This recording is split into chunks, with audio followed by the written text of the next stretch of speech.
Hello everyone, welcome to engineers point. पिछले video में देखे थे कुछ बेसिक डिफिनीशन जैसे कि void ratio, porosity, water content, degree of saturation, air content और परसेंटेज ऑफ एयर वॉइड, है ना। आज हम पढ़ेंगे डेंसिटी या फिर कह लें सॉइल के लैंग्वेज में यूनिट वेट। अब समझिएगा, जैसे आप हाइड्रोलिक्स में क्या पढ़े थे, डेंसिटी, है ना। क्या पढ़े थे, डेंसिटी। डेंसिटी क्या होता है कि एकांक आयतन में किसी वस्तु के,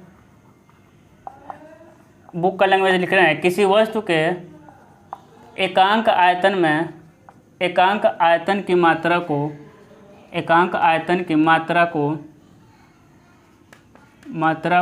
घनत्व कहते हैं, है ना। घनत्व कहते हैं, यानी एक पर्टिकुलर वॉल्यूम में कितना आपका मॉलिक्यूल है उसे हम क्या कहेंगे, घनत्व कहेंगे, ठीक है। अब देखिएगा, एक घनत्व कितने प्रकार से होता है, हम बता रहे हैं आपको घनत्व कितने प्रकार से होता है। दो प्रकार से, एक होता है आपका मास डेंसिटी यानी द्रव्यमान घनत्व, और एक होता है आपका वेट डेंसिटी। क्या होता है आपका, वेट डेंसिटी, है ना। पढ़े होंगे आप हाइड्रोलिक्स में, मास डेंसिटी और वेट डेंसिटी। और मास डेंसिटी को हम रो से दिखाते हैं, किससे दिखाते हैं, रो से।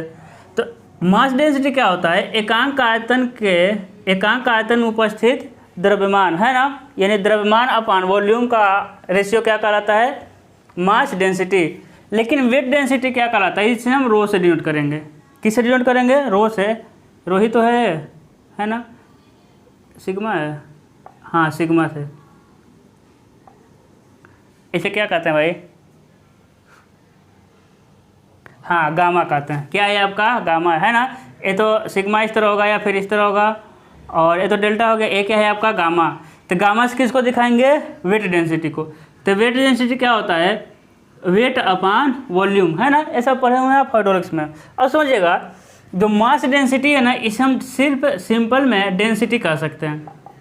क्या कह सकते हैं, डेंसिटी। वेट डेंसिटी को हम क्या कहते हैं, वेट डेंसिटी को कह सकते हैं यूनिट वेट। क्लियर हो रहा है बात। वेट डेंसिटी को क्या कह सकते हैं हम, यूनिट वेट। पहले अंतर समझिए।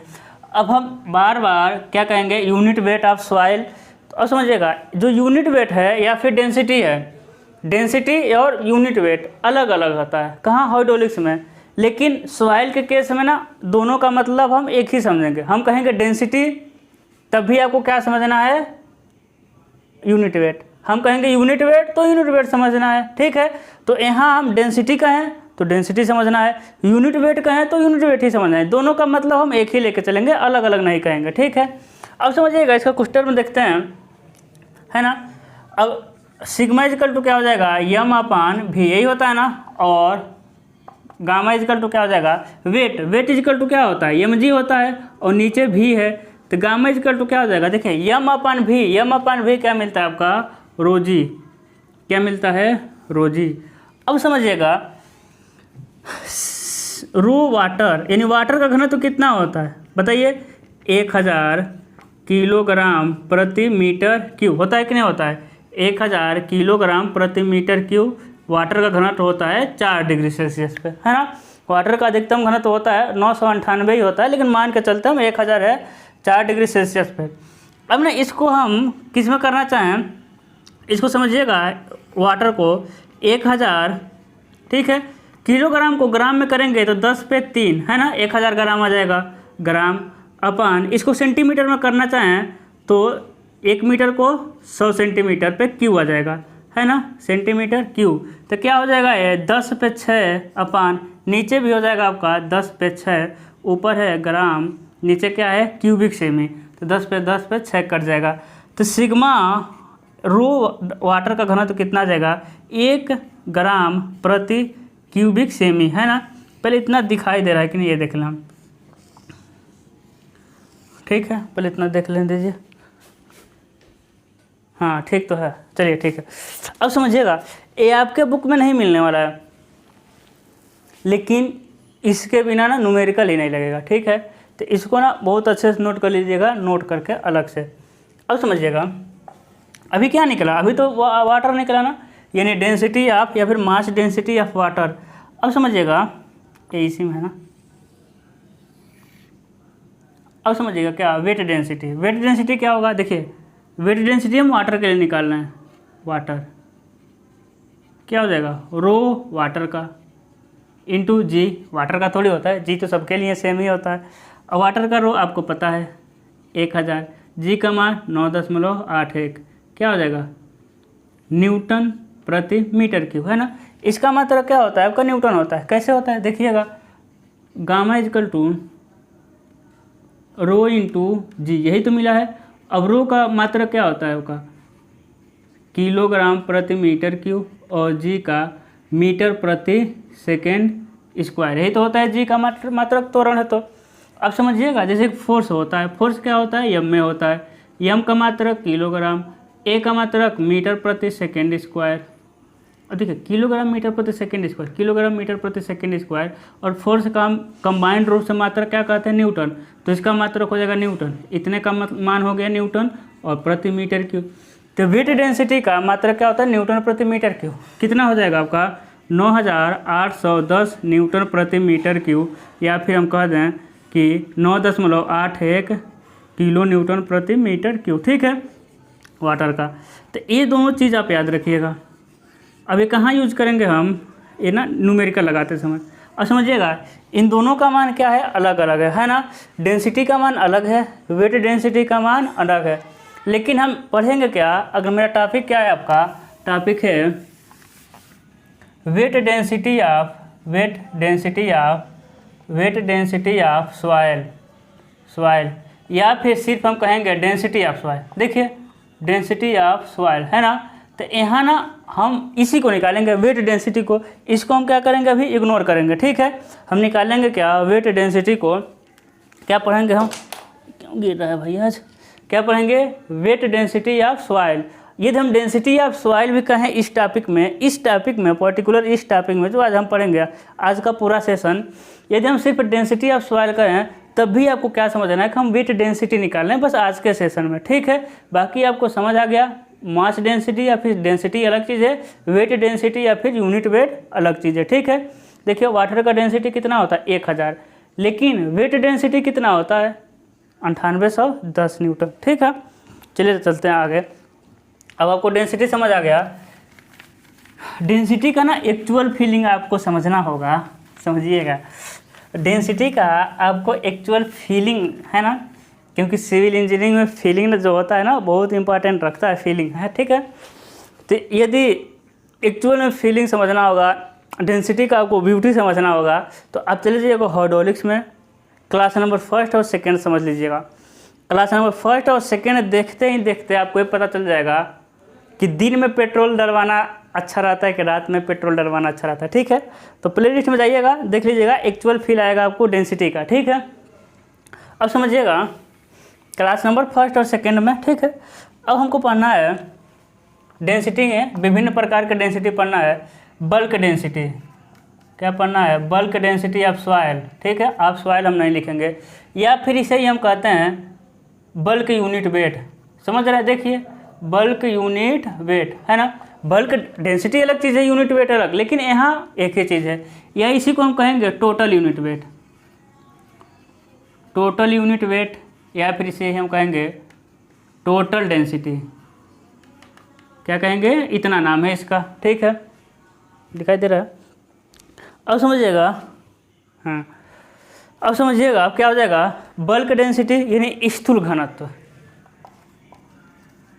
स्थूल घनत्व, स्थूल इकाई भार, स्थूल इकाई भार है, कुल इकाई भार,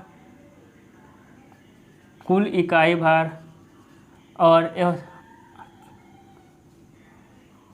टोटल यूनिट वेट या टोटल डेंसिटी, कुल इकाई भार या कुल घनत्व, है ना, इतना नाम है इसका। और समझिएगा इसका ना डिफिनीशन हम ना बोल देंगे, बस आप लिख दीजिएगा। डिफिनीशन क्या होता है कि मृदा के, क्योंकि वीडियो को पॉज करके आप लिख दीजिएगा, लिखेंगे तो टाइम वेस्ट होगा आपका भी। मृदा के सामान्य अवस्था में कुल भार और कुल आयतन का अनुपात क्या कहलाता है, बल्क यूनिट वेट, है ना, या फिर टोटल यूनिट वेट।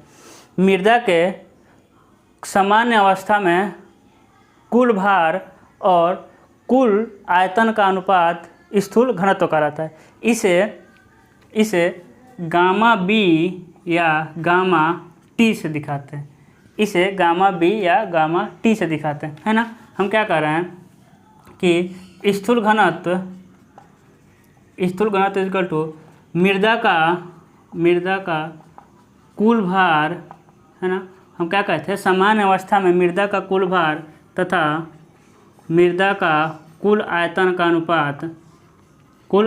अनुपात क्या कहलाता है, स्थूल घनत्व, यानी गामा बी या गामा टी। बी मतलब बल्क, टी मतलब टोटल, क्या हो जाएगा, कुल भार अपान कुल आयतन। ठीक है, अब आपको इतना पता होना चाहिए कि कुल भार जो होगा वो पार्शियली सेचुरेटेड सॉइल में क्या हो जाएगा, गामा बी। हम एक ही चीज़ को ही लिखेंगे, ठीक है, गामा बी या गामा टी क्या हो जाएगा, समझिएगा। कुल भार क्या होगा, डब्लू ए हो जाएगा कि नहीं हो जाएगा, बताइए, है ना। लेकिन डब्लू ए का कोई होता है क्या, डब्लू ए तो इसका तो कोई वेट ही नहीं होगा, अपान वी एस प्लस वी भी, ऐसा लिख सकते हैं, वी एस प्लस वी भी। कहने का मतलब है हम लिख सकते हैं we S plus V W plus V A, और वी डब्लू और वी ए को क्या लिख सकते हैं, है ना, इन दोनों को कंबाइंड, चलिए एक और लाइन लिख दे रहे हैं, यानी W S plus W W upon V S plus V भी, है ना। एक क्या होता है, रंध्र में तो वाटर और एयर रहते हैं, रोज रोज थोड़ी बताएंगे हम, बताइए है कि नहीं। पार्शियली सैचुरेटेड सॉइल में माइंड में फेज डायग्राम बन रहा है कि नहीं। हम कहें पार्शियली सैचुरेटेड सॉइल, तो आपके माइंड में कौन सा डायग्राम बनना चाहिए, पार्शियली सैचुरेटेड सॉइल का 3 फेज डायग्राम बनना चाहिए, है ना। वहीं से लिए देखिए, अब बार बार फिगर बना के दिखाने का कोई मतलब ही नहीं है, क्योंकि, है ना, अच्छे बच्चे आप लोग। अब देखिएगा, फिर ड्राई सॉइल में क्या हो जाएगा, यहाँ लिखते हैं क्या होगा इस जगह, ड्राई सॉइल में गामा बी क्या होगा, समझिएगा, डब्लू अपान भी। तो गामा बी क्या हो जाएगा, डब्लू क्या मिलेगा, बताइए, मिल जाएगा आपका ड्राई सॉइल में W S plus W W plus W A upon V S plus V भी। अब मेरे लाल बताइएगा, ड्राई सॉइल में क्या डब्लू डब्लू रहेगा, भाई ड्राई सॉइल में डब्लू रहता ही नहीं है, और एयर का तो भार होगा नहीं, है ना, तो सिर्फ क्या मिलेगा, ए मिल जाएगा। इसमें वी में क्या रहेगा, सिर्फ वी ए रहेगा, है ना। इसके वी में क्या रहेगा, सिर्फ वी ए ही रहेगा। अब समझिएगा, सैचुरेटेड सॉइल में, सैचुरेटेड हम बताए थे ना, सैचुरेटेड मतलब कंप्लीटली सैचुरेटेड या फुली सैचुरेटेड। तो गामा बी इसके लिए क्या हो जाएगा, W S plus W upon V S plus V. इसके वी में क्या रहेगा, सिर्फ वी डब्लू रहेगा, इतना तो पता है आपको, है ना। तो ये तीनों के लिए होगा क्या, बल्क यूनिट वेट या फिर बल्क डेंसिटी। देखिए, bulk unit weight, bulk density, जबकि डेंसिटी यूनिट वेट अलग चीज़ है, लेकिन यहाँ हम दोनों को एक ही लेके चलेंगे, ठीक है ना। अगला समझिएगा, ड्राई यूनिट वेट क्या है, दूसरा है आपका dry unit wait. Dry unit wait यानी सूखा, आप हिंदी देख लीजिएगा प्लीज़, इसके लिए आई एम सॉरी। ड्राई सूखा इकाई भार, भाई ड्राई का क्या होगा भाई, छोड़िए देख लीजिएगा, ठीक है। ड्राई यूनिट वेट, या फिर इसको हम क्या कह सकते हैं, ड्राई डेंसिटी कह सकते हैं, क्या कह सकते हैं, ड्राई डेंसिटी, है ना। या इसे हम क्या कह सकते हैं, इसे ड्राई डेंसिटी। अब समझिएगा, अब ये क्या था, मृदा के समान अवस्था में कुल भार और कुल आयतन का अनुपात स्थूल घनत्व। लेकिन मृदा के सूखे अवस्था में कुल भार, मृदा के सूखे अवस्था में भार तथा कुल आयतन का अनुपात का अनुपात मृदा के सूखे अवस्था में भार तथा कुल आयतन का अनुपात ड्राई यूनिट वेट कहलाता है। ड्राई यूनिट वेट कहलाता है ना। इसे गामा यूनिट वेट हो गया और डी से दिखाते हैं, इसे गामा डी से प्रदर्शित करते हैं, है ना। यानी dry unit weight is equal to सूखे अवस्था में मृदा का भार, सूखे अवस्था में मृदा का भार अपान कुल आयतन, अपान क्या हो जाएगा आपका कुल आयतन, है ना। यानी gamma D equal to W अपान भी, लेकिन कौन सा डब्लू डी, ड्राई डब्लू क्या हो जाएगा आपका डब्लू डी, यानी ड्राई डब्लू दिख रहा है, क्या हो जाएगा आपका, कौन सा हो जाएगा, अरे नहीं दिख रहा है क्या, है ना। कौन सा डब्लू हो जाएगा आपका, कौन सा डब्लू हो जाएगा, ड्राई, है ना, डब्लू डी।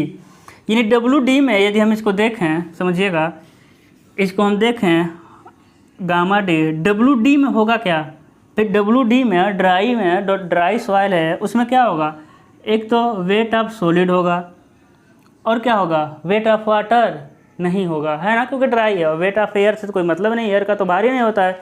अपान टोटल भी में क्या होगा भाई, सॉलिड तो होगा ही होगा, प्लस भी में क्या होगा, एयर होगा।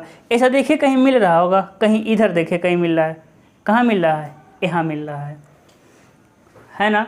ये नहीं समझिएगा, जो समझिएगा एक गोल्डन लाइन है आपके लिए, एकदम गोल्डन लाइन, जो ड्राई यूनिट वेट होता है, जो ड्राई यूनिट वेट होता है ना, जो ड्राई यूनिट वेट, वही क्या होता है आपका ड्राई सॉइल के लिए बल्क यूनिट वेट होता है, ठीक है। जो ड्राई यूनिट वेट होता है वही, है ना, जो ड्राई यूनिट वेट होता है वही क्या होता है आपके ड्राई सॉइल के लिए बल्क यूनिट वेट। समझ आया तो ठीक है, नहीं तो कोई दिक्कत नहीं है, ठीक है। आगे बढ़ें, क्या मिला, दूसरा मिला, तीसरा क्या हमको पढ़ना है, तीसरा पढ़ना हमको saturated unit wait, saturated unit wait यानी संतृप्त इकाई भार, है ना। अब क्या हो जाएगा, देखिए कितना आसान है सबको याद करना। अब संतृप्त अवस्था में मृदा के इकाई, संतृप्त अवस्था के मृदा के भार तथा कुल आयतन का अनुपात क्या कहलाता है, सैचुरेटेड यानी संतृप्त इकाई भार कहलाता है। संतृप्त इकाई भार कहलाता है, संतृप्त इकाई भार कहलाता है। इसे गामा सैट यानी सैचुरेशन से दिखाते हैं, है ना। यानी saturated unit weight is equal to, है ना, क्या हो जाएगा, मृदा का संतृप्त अवस्था में इकाई भार, संतृप्त अवस्था में भार अपान मृदा का कुल आयतन, मृदा का कुल आयतन, ठीक है। ये सब दिखाने का ना सबका मतलब है, ठीक है। अभी जब न्यूमेरिकल लगाएंगे ना तो जितना हम डिटेल में पढ़ा रहे हैं तो ऐसे न्यूमेरिकल लगेगा, क्योंकि देखें ना डेंसिटी, वेट डेंसिटी 9810 1000 आपके बुक में नहीं दिया है, लेकिन हम बताए हैं, क्योंकि टीचर वो होता है जो भविष्य में आने वाले परेशानियों को अभी क्या करे, सचेत कर दे कि परेशानी ना हो, है ना। तो भविष्य में यानी फ्यूचर में आपका आएगा एक एक चीज़ जो हम लिखवाए हैं, ठीक है। हम कहेंगे कि वहाँ बताए थे, यदि नहीं याद आया तो फिर हम बताएंगे आपको। क्या हो गया, सैचुरेटेड यूनिट वेट यानी गामा सेट क्या हुआ, मृदा का संतृप्त अवस्था में भार यानी W अपान टोटल आयतन है, टोटल वॉल्यूम। लेकिन कौन सा W, सैचुरेटेड वाला W। अब समझिएगा गामा सेट मेरे भाई सेचुरेटेड में कौन कौन सा रहेगा, वेट ऑफ सॉलिड तो रहेगा, अपान ये संतृप्त है ना तो वेट ऑफ वाटर आ जाएगा, इजिकल टू भाई V S plus V B, नीचे तो सबका एक ही है। इस वी में सिर्फ वी डब्ल्यू होगा, ये बात समझ आ रहा है कि नहीं है जो बोल रहे हैं। इस वी में सिर्फ वी डब्ल्यू होगा, इस वी में सिर्फ वी ए होगा, ठीक है। देखिए ऐसा कहीं दिख रहा होगा, दिख रहा है ना, यानी फिर गोल्डन लाइन क्या है कि संतृप्त अवस्था में मृदा का इकाई भार संतृप्त अवस्था में स्थूल इकाई भार के बराबर होता है। थोड़ा हिंदी सोचने में टाइम लगता है ना। यानी सेचुरेटेड यूनिट वेट और सेचुरेटेड कंडीशन में बल्क यूनिट वेट दोनों का मान क्या होगा, सेम होगा। समझ आया, ठीक है, नहीं समझ आया कोई दिक्कत नहीं है, ठीक है, हम आपके नॉलेज के लिए इसको बता रहे थे। अब समझिएगा अगला हमको पढ़ना है submerge unit weight. Submerge unit weight यानी निगमन इकाई भार, ठीक है।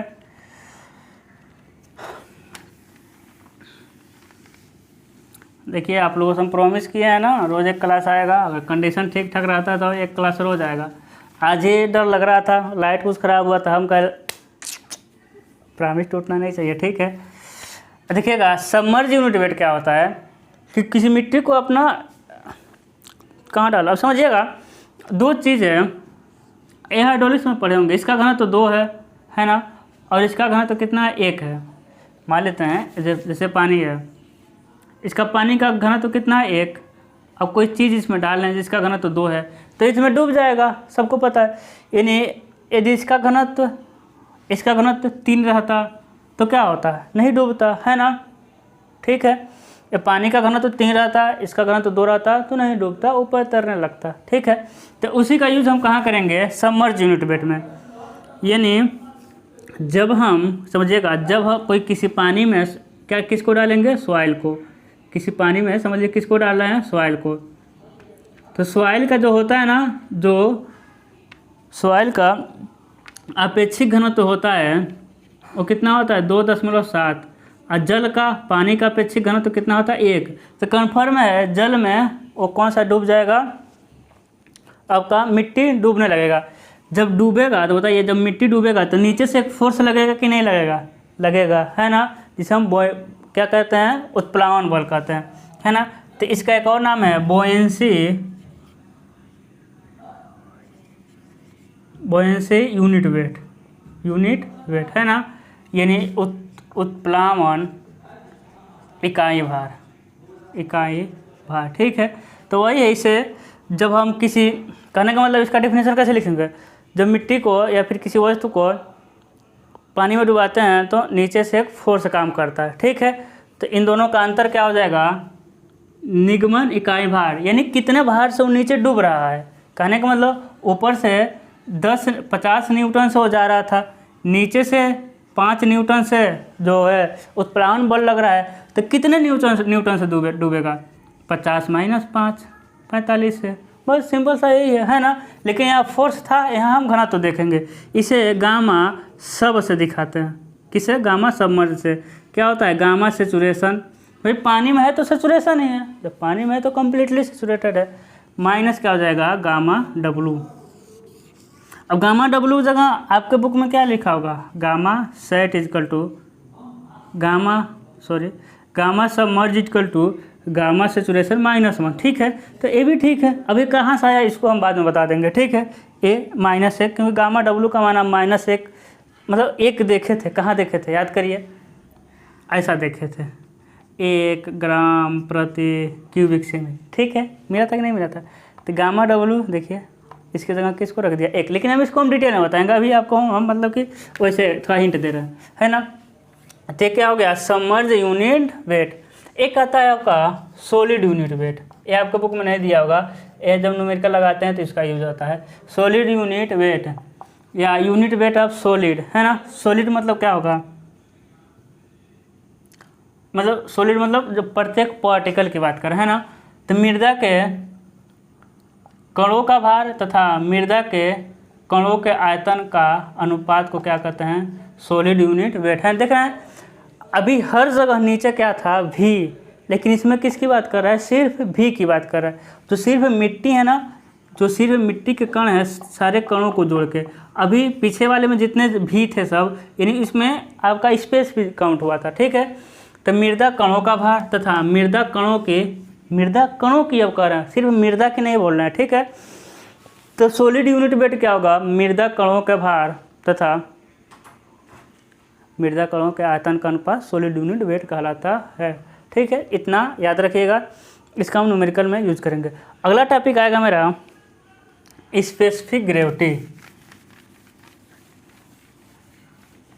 यानी अपेक्षिक घनत्व।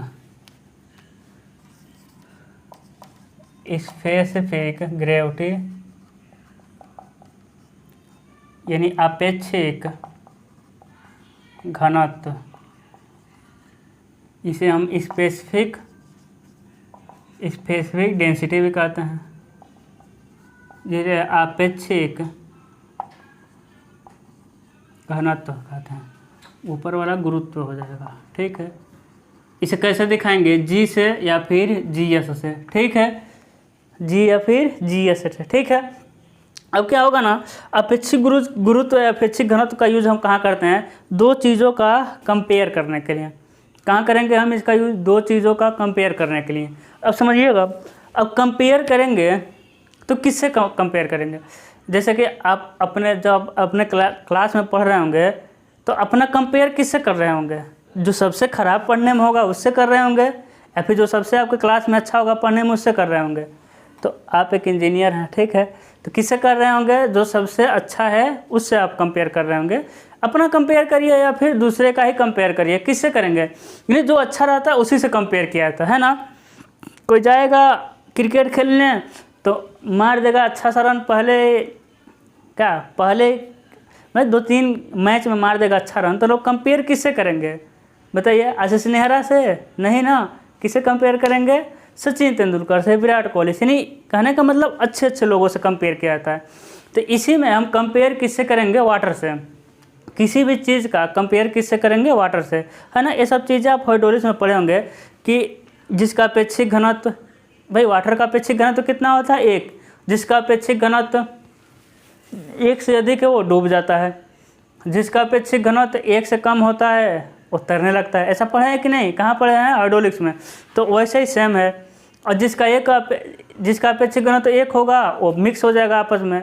जब पानी का अपेक्षिक घनत्व 1, पानी को पानी में डालेंगे तो क्या होगा, पानी पानी हो जाएगा, है ना। दोनों का अपेक्षिक घनत्व 1 है तो क्या हो जाएगा, वो मिक्स हो जाएंगे। तो स्पेसिफिक गुरुत्व क्या है, दो समान इन यूनिट का क्या है, आपका रेशियो है जो कंपेयर करता है। यानी हम कहेंगे कि अपेक्षिक घनत्व किसी पदार्थ का अपेक्षिक घनत्व उस पदार्थ का घनत्व इकाई भार अपान पानी का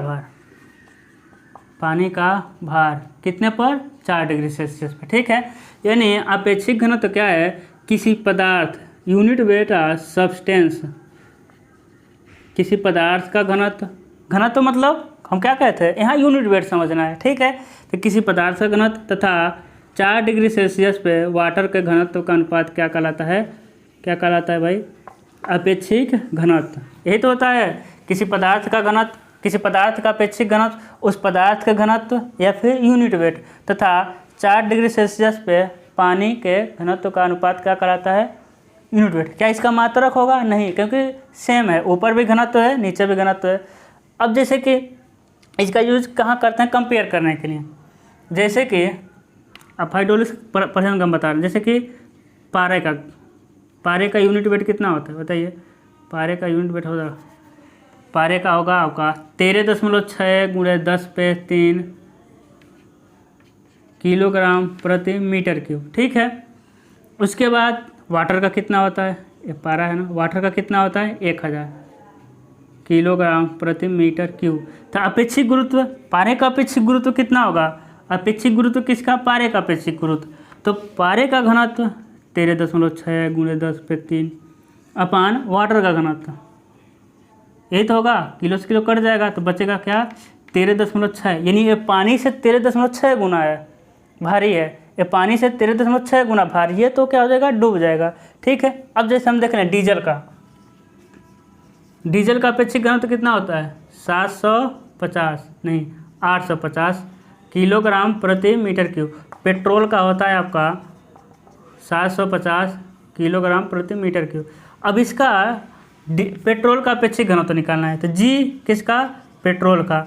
तो पेट्रोल का घनत्व 750 अपान पानी का घनत्व 1000, तो कितना हो जाएगा? 0.75, यानी ये 1 से कम है।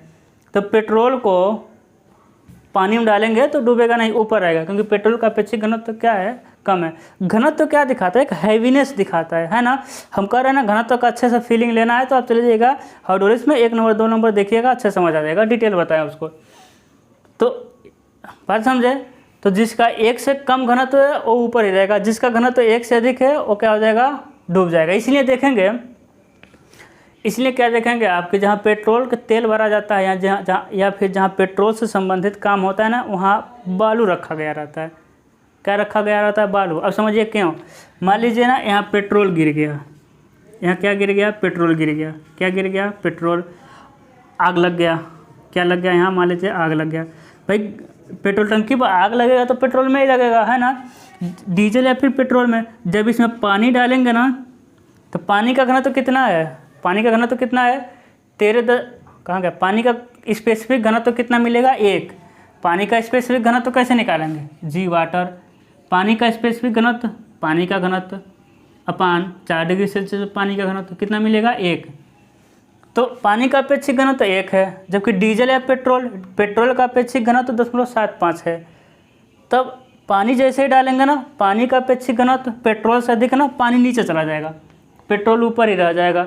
और जब पेट्रोल ऊपर जाएगा तो आग बुझेगा नहीं। इसीलिए जहाँ भी पेट्रोल वगैरह से संबंधित काम होता है ना, तो वहाँ देखेंगे बाल्टी में बालू रखा रहता है, क्योंकि पानी आप उसमें डालते रहिए, पानी से बुझेगा ही नहीं। ठीक है। तो यहाँ यूज होता है किसका? अपेक्षित घनत्व का। हम थोड़ा लेके चले गए हाइड्रोलिक्स में, क्योंकि थोड़ा कंसेप्ट क्लियर था। इसमें क्या है कि आपके बुक में बस एक ही लाइन में ख़त्म कर दिया अपेक्षित घनत्व को। इसको हमको क्या करना था? डिटेल समझाना था। ठीक है। एक हम आपको बता रहे हैं राज की बात। ठीक है। क्या बता रहे हैं? राज की बात। ठीक है।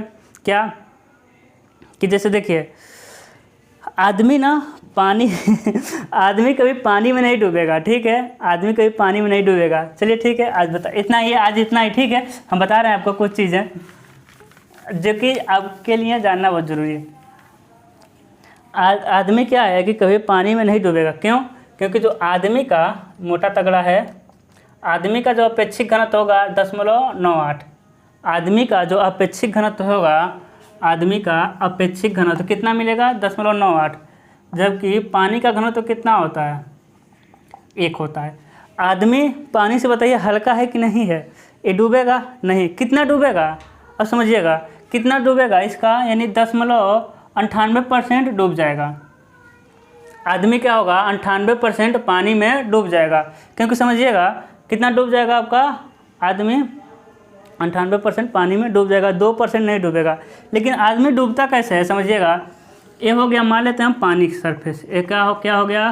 पानी का सरफेस। ठीक है। पानी का सरफेस। जैसे आदमी गिरता है अंदर ना, समझिएगा आदमी जैसे अंदर गिरता है तो क्या करेगा? ये आदमी हो गया, क्या करेगा ना, अपना हाथ ऊपर उठाता है।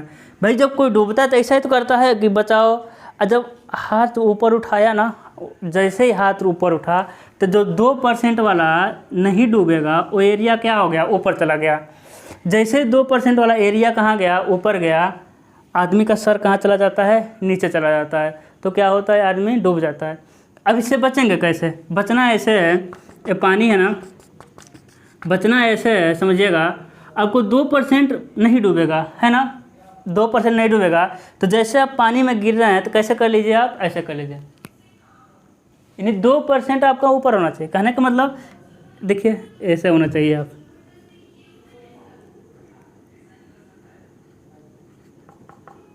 समझ पा रहे होंगे आप, ठीक है। यानी आप ऐसे हो मतलब ये आपका शरीर है, कहने का मतलब कि ऐसा कर लेना। सिर्फ आपका 2% डूबता है, मतलब क्या दिखेगा, 2% आपका दिखेगा, वो डूबेंगे ही नहीं, क्योंकि आदमी 2% मतलब कि क्या होगा, दिखेगा इसका, 2% कभी भी नहीं डूबेगा। इसलिए आदमी मर भी जाता है ना, तो देखेंगे आप क्या होगा कि ऊपर वाला ही थोड़ा थोड़ा वो दिखता रहता है, ऐसा नहीं कि एकदम ऊपर आ गया। एकदम ऊपर आने का रीज़न है क्योंकि उसके अंदर क्या चला जाता है, एयर वगैरह, हवा वगैरह, या फिर और कई इफ़ेक्टिव चीज़ें काम करती हैं, इसलिए ज़्यादा ऊपर आ सकता है, क्योंकि वो ज़्यादा खोखला हो जाता है मरने के बाद, ठीक है। तो ज़्यादा बॉडी ऊपर आ जाती है। लेकिन इतना है कि आदमी क्या है कि पानी में नहीं डूबेगा यदि इस तरह कर लेगा तो। अब बताइए, ये अमेजिंग सी बात है कि नहीं। लेकिन अब फिर एक रहस्य की बात बता रहे हैं, लेकिन आदमी यदि पतला है ना तो डूब जाएगा, क्योंकि आदमी जब पतला रहेगा तो उसमें क्या रहेगा, आपका हड्डी ज़्यादा रहेगा, और हड्डी का घनत्व अधिक रहेगा तो जल्दी डूबेगा। लेकिन आदमी यदि उसके अंदर मसल्स वगैरह है ना, मोटा है, तो जितना मोटा रहेगा उतना ही नहीं डूबेगा, ठीक है। यानी हड्डी कम रहेगा, पतला आदमी जल्दी डूब जाएगा। तो ठीक है, इतना ही बस।